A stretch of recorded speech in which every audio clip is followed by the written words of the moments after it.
Ok les bichons, j'ai retourné la verrière et j'y ai mis aussi un petit coup de disque CBS. Bon, j'ai fait ça grossièrement, mais le résultat, moi, me convient pour ce que je vais en faire.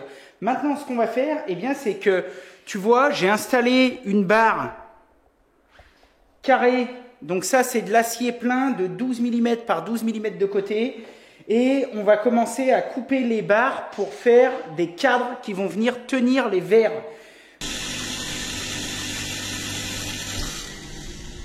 J'ai fini de faire mes débits. Donc les débits, ça veut dire que je les ai coupés à longueur et j'ai rajouté 1 cm. J'ai encore pas fait mes coupes d'angle. Parce que les coupes d'angle, je préfère bien les tracer sur place. Je les fais toujours dans un deuxième temps. Toujours est-il que je peux pas finir parce qu'avec toutes mes modifications, etc., j'ai pas assez de barres. Mais c'est pas grave parce que cette fois, j'ai tout ce qu'il faut pour finir ma porte. On va donc y aller gaiement, souder le cadre et faire tout l'assemblage de cette super porte et vous allez voir, c'est une œuvre d'art. Enfin, en tout cas, moi je la trouve trop cool. Et salut les bichons, c'est Laurent Jacquet pour LJVS. J'espère que vous allez bien. Bienvenue dans cette nouvelle vidéo.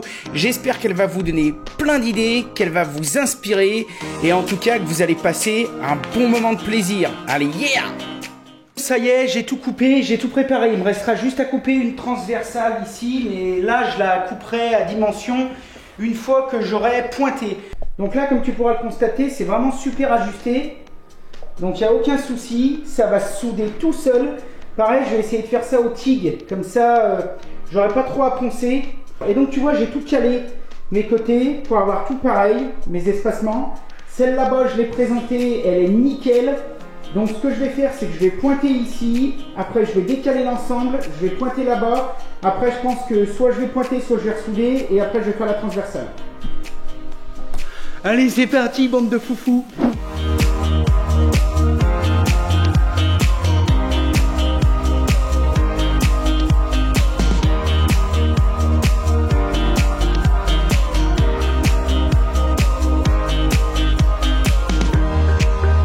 En caméra off, je viens de retourner la structure, de toute la souder de l'autre côté, etc.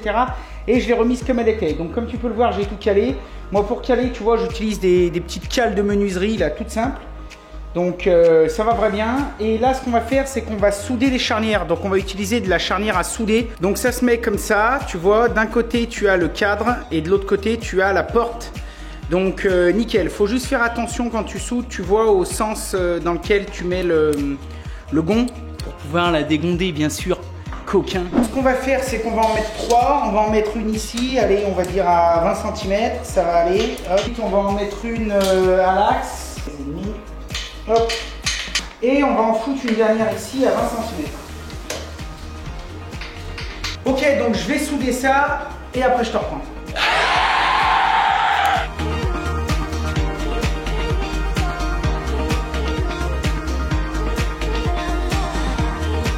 Bon, j'ai ma goutte de métal d'apport qui est venue toucher l'électrode tungstène. Donc baiser, il faut que je démonte l'électrode, je la relime et que je continue. Allez. Et voilà qui est mieux, j'ai retaillé en pointe mon électrode. Et maintenant, ça va aller nickel. Bon allez, je finis ça. Ce qu'on va faire, c'est qu'on va préparer pour encastrer la serrure. Donc ça, c'est une serrure un petit peu spéciale, mais que vous pouvez retrouver chez tout bon quincaillier. En fait, ils appellent ça des serrures à coffre étroit, quoi, des serrures étroites. Tu sais, une serrure, normalement, par exemple, pour une porte isoplane, bah, ça a plutôt cette gueule. Et là, c'est étroit, c'est fait exprès pour être encastré voilà, dans ce genre de choses. Il y en existe plusieurs largeurs. Alors, mon conseil, moi, je ne l'ai pas fait parce que le problème, c'est toujours le même. Ça, j'y fais à temps perdu quand j'ai un peu le temps et donc j'y fais en plusieurs fois. Et donc, des fois, je ne pense pas à tout. Mais vraiment, ce que je te conseille, tu vois, c'est de percer avant. Parce que moi, j'ai pas percé avant. Et du coup, il faudra que je perce sur place. Alors, c'est pas grave en soi, je vais y arriver. Mais ça aurait été mieux de le percer avant. Pourquoi? Parce que j'aurais pu le faire bien propre à la perceuse à colonne. Alors que maintenant que c'est sur ma porte, je peux plus emmener ma porte sur la perceuse à colonne. On va déjà la présenter en sachant qu'une poignée, c'est à peu près à 110 du sol. Donc bon, à plus ou moins 1 cm. Et 110 du sol, c'est la poignée. Donc tu vois, c'est vraiment le carré qui va servir à la poignée. C'est pas grave. Donc ça, Là, je la trace pour pouvoir faire la découpe devant sur ma porte. Sinon, tu peux y faire à la pointe à tracer. Moi, ça, c'est une petite astuce.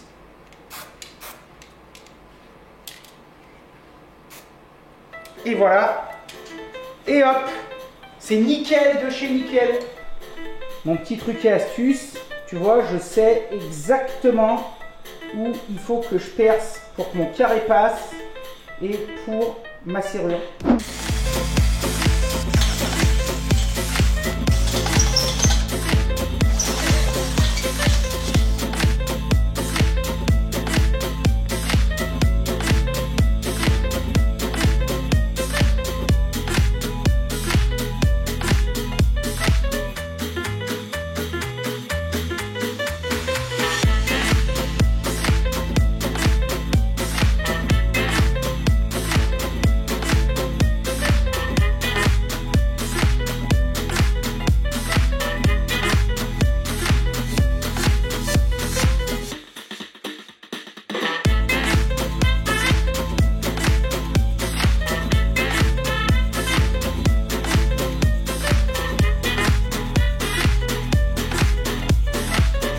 Donc la porte, c'est bon. Là, c'est tout bon. Il y aura peut-être 2-3 trucs à affiner, mais à mon avis, on n'est pas loin de la vérité.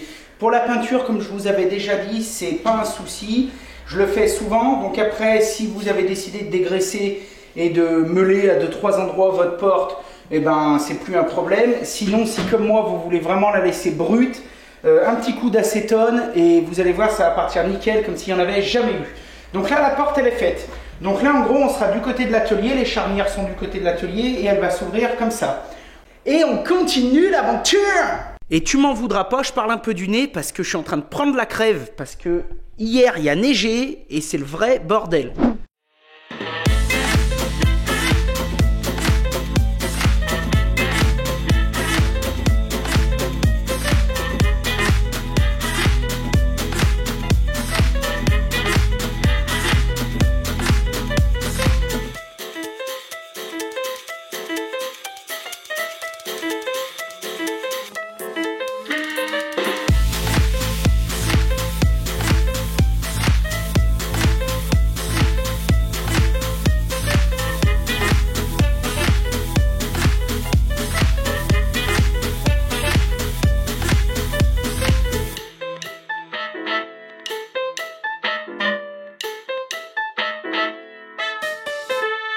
Celui qui danse est un danseur. Ta gueule!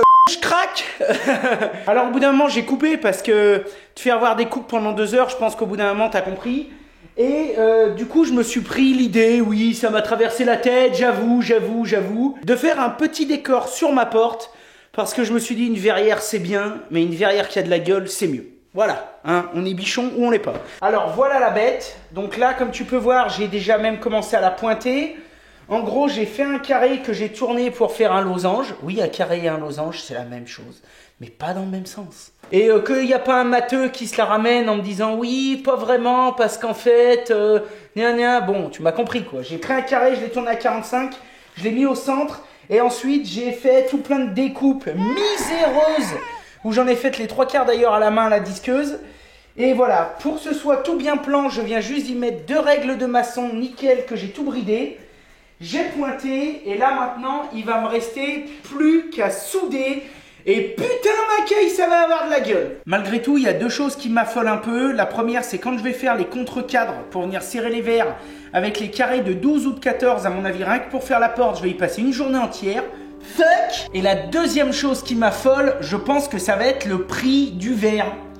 Voilà, 33,2, feuilleté, sur mesure dans des découpes comme ça. Je pense que ça va me faire un deuxième. Tout ça pour dire mes petits bichons que maintenant je vais souder tout ça. Je pense que je vais y souder au TIG. Et ce que je vais faire, je vais arrêter la caméra parce que bon, la soudure t'en as déjà vu depuis le début du projet. Et puis te mettre une vidéo en accéléré où tu me vois souder pendant un quart d'heure, ça n'a pas grand intérêt. Donc je préfère souder et te reprendre après. Et puis t'inquiète pas, de la soudure sur cette chaîne, tu vas en voir tout le temps. Allez, je coupe, je soude et je te reprends. Yeah! Bon les bichons, ça y est, j'ai tout soudé. J'ai meulé les soudures. Bon, c'est pas trop mal, c'est même carrément bien. Pour tous ceux qui se demandent comment je fais pour meuler tous mes angles, J'utilise essentiellement deux outils. Le premier, c'est une meuleuse droite. Donc ça, c'est Bosch, mais bon, il y a toutes les marques. Et au bout, on y met des fraises. Donc tu peux avoir des rondes, des demi-rondes, de tout ce que tu veux. Par contre, faites attention avec ça. Moi, je trouve que c'est assez dangereux. C'est-à-dire qu'il faut vraiment bien tenir la machine et t'as pas intérêt d'avoir une main à côté du truc où tu fraises parce que c'est toujours après ripé. Mais bon, sinon ça va bien. Donc ça pour dégrossir. Et ensuite, j'utilise ça, ma petite lime là que vous avez déjà vu.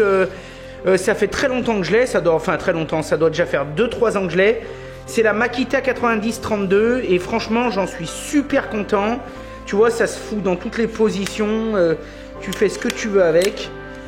Tu peux même brancher un aspirateur pour quand tu fais du bois ou voilà. Tu peux changer la largeur des rouleaux. Voilà. Donc en fait, je dégrossis avec ça et ensuite je finis avec cette petite lime. Et tu vois devant, ça donne ça. Donc c'est assez sympa, c'est assez nickel. Tu vois là, elle touche pas de partout. Mais elle touche pas de partout, c'est pas que ça, c'est pas droit, parce que ça c'est nickel, j'ai vérifié dans tous les sens. Mais en fait, c'est la tôle de mon établi qui est un peu bosselée à deux endroits, ça me fait chier. Ça va quand même déjà super bien. Quand j'aurai 5 minutes, je redresserai ça, on va pas chialer. Je vais couper des carrés de 12-12 ou 14-14, je crois qu'ils font 14-14. Et voilà, je vais venir commencer à construire des cadres pour pouvoir faire mes parclos, parce que je préfère quand mes parclos, ce sont des cadres.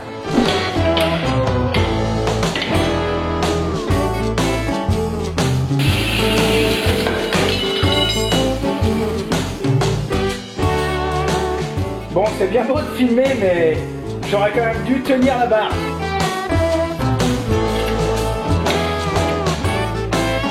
Nickel.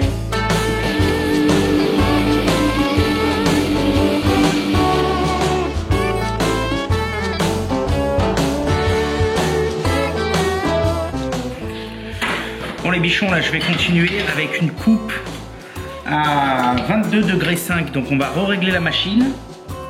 Il n'y a pas de souci, elle est capable de le faire. Là.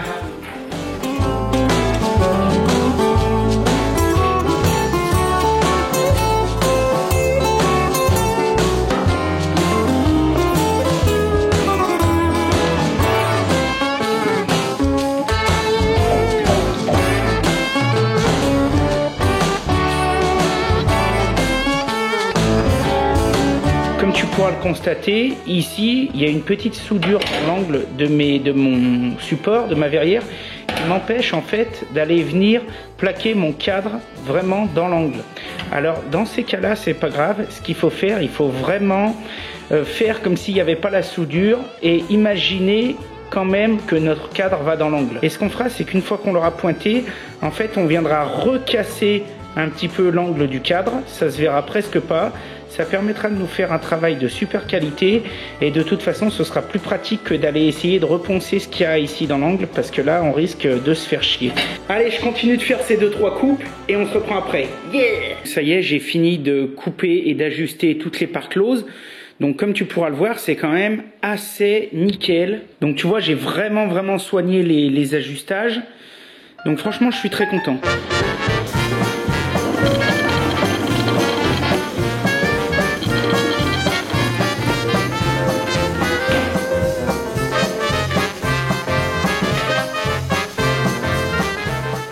Nickel. Bon alors là les bichons, faut faire attention parce que tu vois j'ai besoin de faire 2 trous ici là. 1, 2. Mais j'en ai déjà fait derrière. Je sais pas si tu verras bien. Il y en a un ici et il y en a un ici. Donc là pour le coup, autant les autres, l'alignement c'est pas catastrophique. Autant pour celui-ci, il faut quand même que je trace de manière à être sûr, tu vois, que ça va pas tomber en face, même s'il y a qu'un petit centimètre de décalage, c'est pas grave, mais voilà. En sachant que j'en mets 2 là et 2 en face, ce sera largement suffisant pour venir maintenir ça.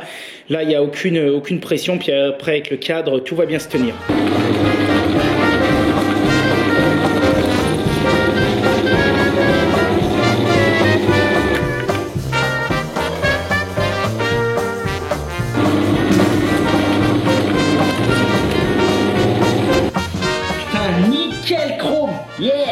maintenant, il va falloir qu'on calcule à quelle hauteur venir fixer les cadres que je viens de fabriquer pour la part close. J'ai déjà fait un trou ici, mais il va falloir maintenant que je passe une mèche et que je vienne percer de part en part pour pouvoir venir tarauder le support qui va recevoir la vis. Donc le verre qu'on va utiliser ici, c'est du 33-2. J'utilise pas souvent ce verre, mais ça c'est un vitrage feuilleté qui va me permettre, bon, en plus de sécuriser un peu le truc, mais surtout que si un jour, vu que c'est quand même un atelier, si un jour il y a un bout de ferraille qui part dedans ou il y a quoi que ce soit, bah, le verre va quand même se tenir. Pour ceux qui connaissent pas le verre feuilleté, je vous mets un petit extrait que j'ai trouvé sur YouTube, sur internet, et pour vous prouver un petit peu la résistance de ce genre de verre. Donc ce sont des verres qui sont impeccables justement pour l'atelier, parce que tu imagines que là par exemple l'image qu'on voit, ça pourrait être un bois qui est éjecté d'une toupie, donc du coup bah on conserve la protection. Ce sont aussi des verres qui sont classés comme retardateurs d'effraction. Personnellement j'ai déjà toute ma maison et mon atelier qui sont équipés avec ce genre de verre, mais là je voulais vraiment équiper la verrière parce qu'on va être amené à travailler derrière et au moins comme ça on sera en sécurité. Donc 3 mm 3 plus 3 mm 3, c'est pour ça, tu vois, c'est en fait c'est un collage de deux verres avec une feuille au milieu. C'est pour ça qu'on appelle ça du 33-2. 6,6 mm. En dessous, je vais laisser 3 mm pour un compribande qui va venir se mettre ici, tu vois. Donc ça va faire 9 mm 6. Et au-dessus, je vais rien mettre, je mettrai peut-être juste un petit point de silicone parce que ça va juste être destiné à venir recevoir la part close. Donc en gros, on a besoin approximativement de 10 mm entre notre cornière ou notre T et nos part close. 10 mm. Donc pour ça, je vais utiliser comme d'hab mes petites cales de menuisier. Donc là, celle qui nous intéresse, c'est les noires, puisque les noires, elles font 5 mm. Donc on va venir en additionner 2 et comme ça on aura une cale parfaite de 1 cm. Bon les bichons, après réflexion, ce que je vais faire juste avant, c'est que je vais les pointer au TIG, comme ça au moins ça va me la tenir. Et puis une fois que j'aurai tout bien fait, et ben je les ressortirai et je les soudrai mieux. Alors là, il faut être quand même vachement précautionneux, parce que tu as vite fait de faire de la merde et de bousiller tout le travail d'ajustement que tu as fait jusqu'à maintenant.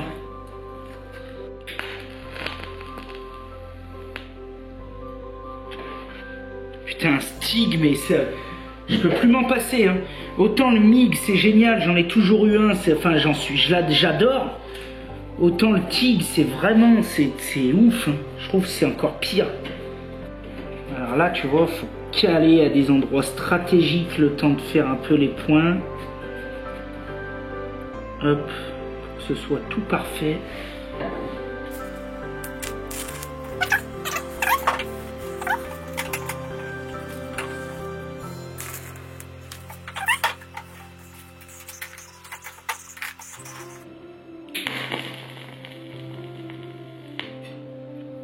Là, voilà, tu vois, ça m'aura pas pris longtemps.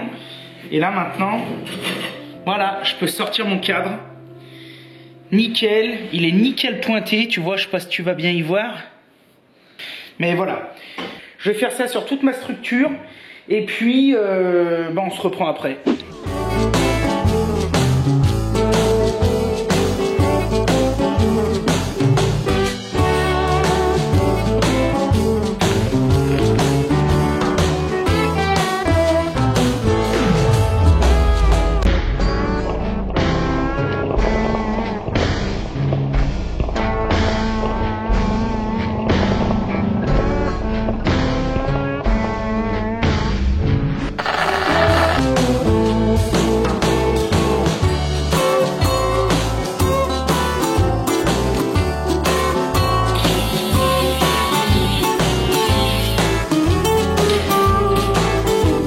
Donc on a vu qu'on avait fait nos cadres, tout est impeccable, on n'est pas trop mal ajusté, on a peut-être 1,5 mm, tu vois, tout le tour, ce qui nous permet que le cadre bouge légèrement, mais dans notre cas de figure, ça n'a aucune importance.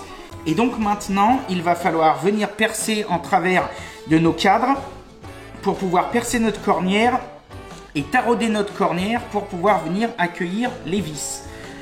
Là, j'ai un petit kit de tarot, c'est quelque chose, bon ça c'est quand même vraiment de la bonne qualité, c'est du Tivoli Pro, c'est pas pour dire des marques, vous prenez ce que vous voulez, je m'en fous. Moi de toute façon, je vous fous toujours 2-3 liens dans la description, n'hésitez pas par curiosité à les voir, mais vous êtes libre, vous faites ce que vous voulez. Donc, je vous conseille quand vous achetez des tarots de les acheter en coffret. Pourquoi? Parce qu'en fonction des mèches de tarot, eh bien, on va être obligé d'utiliser des mèches de taille bien spécifiques. Par exemple, pour tarauder à 4, je crois que là c'est une mèche de 3,25, quelque chose comme ça. Donc si j'avais acheté les tarots seuls, eh bien même avec les 2-3 coffrets de mèches que j'ai, je n'aurais pas eu la mèche compatible avec mes tarots. C'est pour ça que quand j'achète des tarots, ça ce sont des tarots machines, donc des tarots de qualité supérieure on va dire. Quand j'achète ce genre de tarot, eh bien je l'achète toujours dans des petits coffrets parce que comme ça je suis sûr de ne pas me tromper au niveau du perçage. Parce que t'imagines bien que là, si on se trompe, c'est pas tout de faire une rustine, c'est quasiment mort. Il va falloir après que je ressoude mon trou pour le boucher, que je le remeule, j'en refasse un autre à côté. Bref, on va perdre 1 heure. Je vais t'en montrer un ou deux et de toute façon, ensuite, si vous voulez en savoir plus, comme ceux qui me suivent, j'avais fait une vidéo sur construire une vraie verrière d'atelier. Donc vous irez la voir. Donc là, je sors la mèche correspondante et le tarot correspondant.